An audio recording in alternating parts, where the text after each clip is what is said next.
Дами и господа, добре дошли!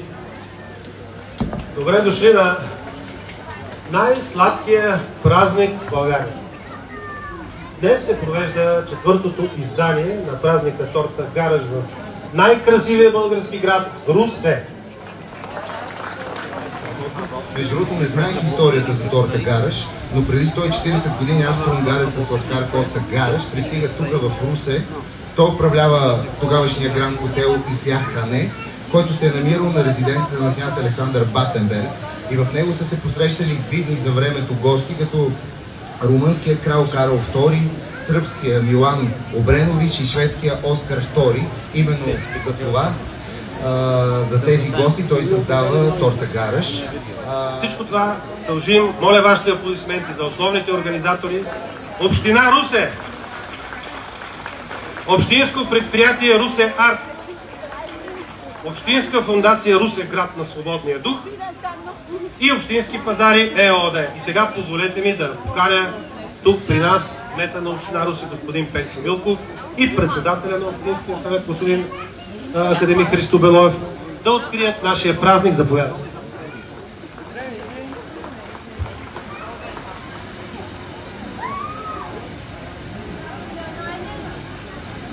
Благодаря на всички, които сте тук. Първо ще ви кажа честит празник, защото за нас днешния ден е празник. Благодаря на колегите, на първо място на госпожа Стефанова, на целия екип, които организираха поредния четвърти фестивал на Торта Гараш. Благодаря на шеф-готвачите, които се отзоваха на поканата. Благодаря на Владо Карамазов, че е тук с нас днес. На всички вас, че сте тук и ще се забавляваме заедно. Пожелавам на всички един прекрасен празник. Хубав празник на всички и го обявявам за откритие и забавлението да започне. Благодаря ви.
Тази вечер искам да пеете заедно с нас, да се радваме на последните топли дни. Българка! Това е друго вече, защото сега ще изпеем българка. Искате ли първо да започнем само глас и китара? И вие, искате ли? Айде да започваме!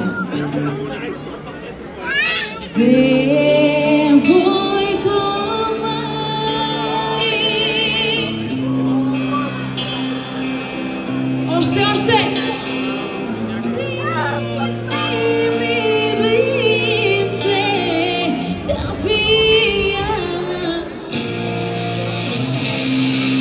Супер сте! И да знаете едно нещо от мен. Ако някъде по света видите красива жена, директно говорете на български, защото тя най-вероятно е българка! И тя тази вечер е по-специална. И тя е русенка!